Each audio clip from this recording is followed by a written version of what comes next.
سلام اس پر کہ جس نے بے کسوں کی دستگیری کی، سلام اس پر کہ جس نے بے کسوں کی دستگیری کی، سلام اس پر کہ جس نے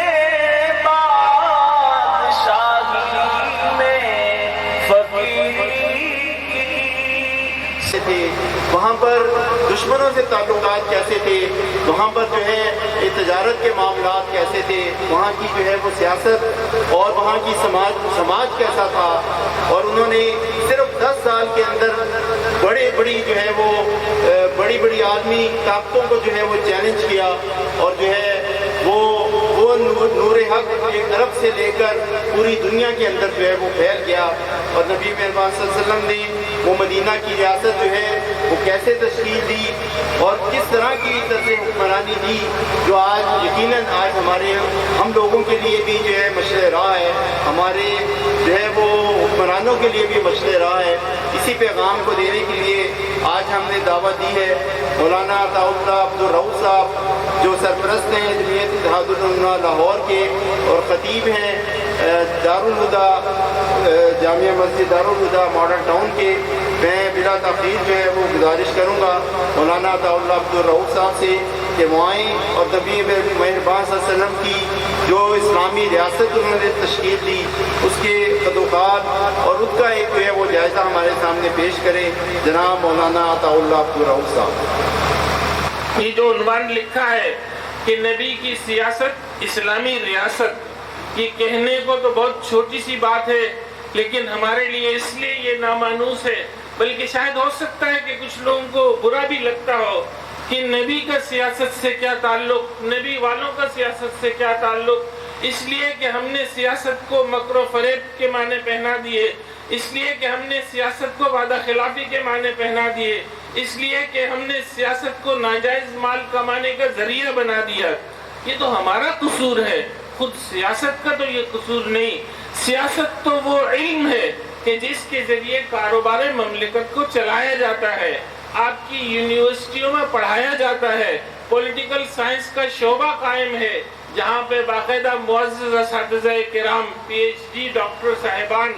طلبہ کو سکھاتے ہیں کہ کاروبار مملکت کیسے چلایا جائے گا۔ اگر یہ منافقت ہے، اگر یہ دھوکہ ہے، اگر یہ جھوٹ ہے، اگر یہ فراڈ ہے، تو پھر اس کی تعلیم کیوں دی جاتی ہے؟ اس سے بڑھ کر میں آپ کو ایک بات کہنا چاہوں گا، میرے بھائیوں بزرگوں، حضور اکرم صلی اللہ علیہ وسلم کی حدیث مبارک ہے،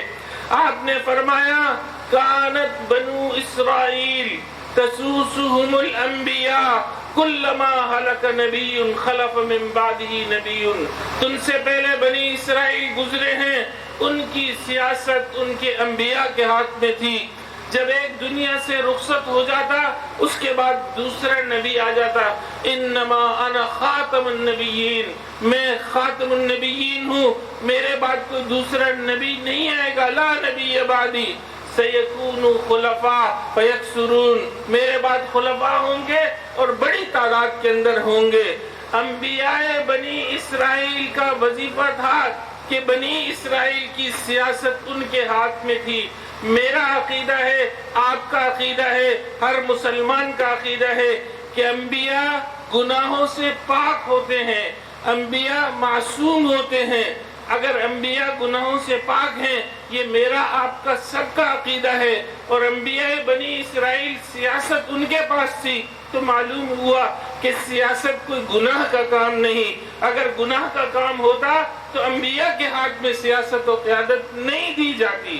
جب یہ بات حضور اکرم صلی اللہ علیہ وسلم نے کی تو قوم نے کیا جواب دیا؟ کیا انہوں نے استقبال کیا؟ کیا انہوں نے ان کو خوش آمدید کہا؟ کیا انہوں نے کہا کہ ہاں جی ہم آپ کو صادق و امین مانتے ہیں، ہم اپنی نظروں کو جھٹلاتے ہیں، ہم آپ کی پکار پر لبیک کہنے والے ہیں؟ نہیں، اس کے بجائے انہوں نے حضور اکرم صلی اللہ علیہ وسلم کی جانب پتھر پھینکے،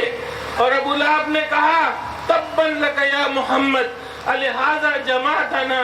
صلی اللہ علیہ وسلم، اے محمد آپ کا ناس ہو، معاذ اللہ آپ نے ہمیں اس کام کے لیے جمع کیا تھا۔ اللہ نے پوری سورت ابو لہب کی مذمت میں اتار دی، تبت یدا ابی لہب وتب ما اغنی عنہ مالہ وما کسب سیصلی نارا ذات لہب وامرأتہ حمالۃ الحطب فی جیدها حبل من مسد۔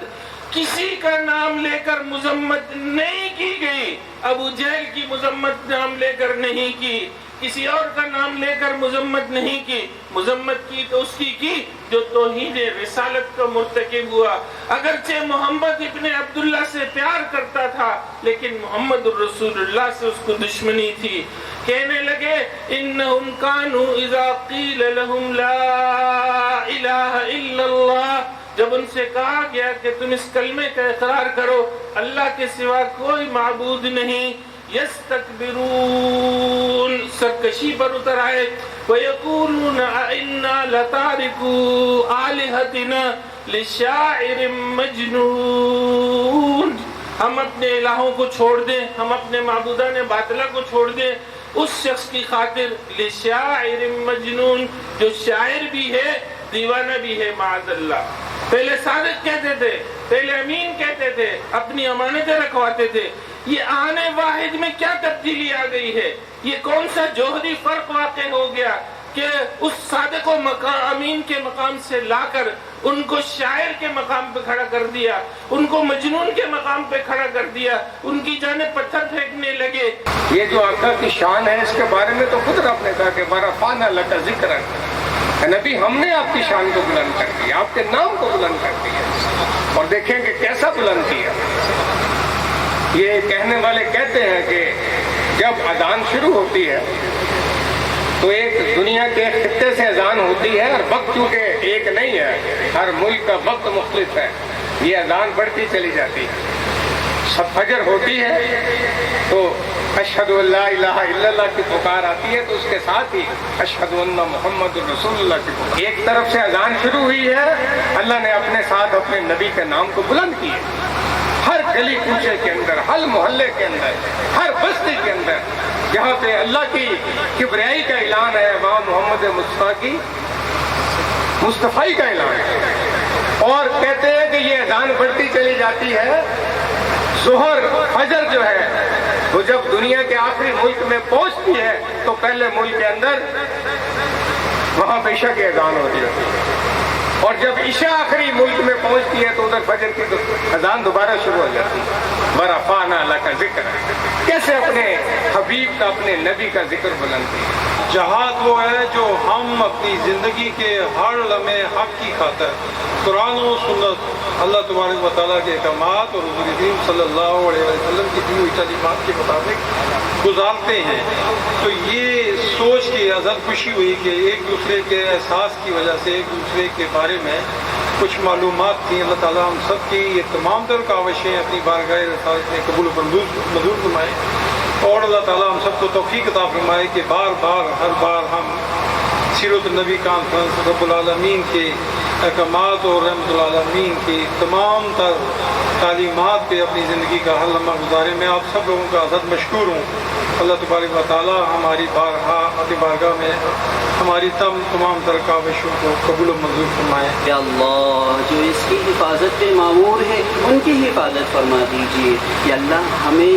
صحیح معنوں پہ سیرت نبی صلی اللہ علیہ وسلم کے اصولوں پہ یا اللہ اس ملک کی ایک باکردار اور باوقار انسان بننے کی توفیق نصیب فرما دیجیے۔ یا اللہ اللہ ایسا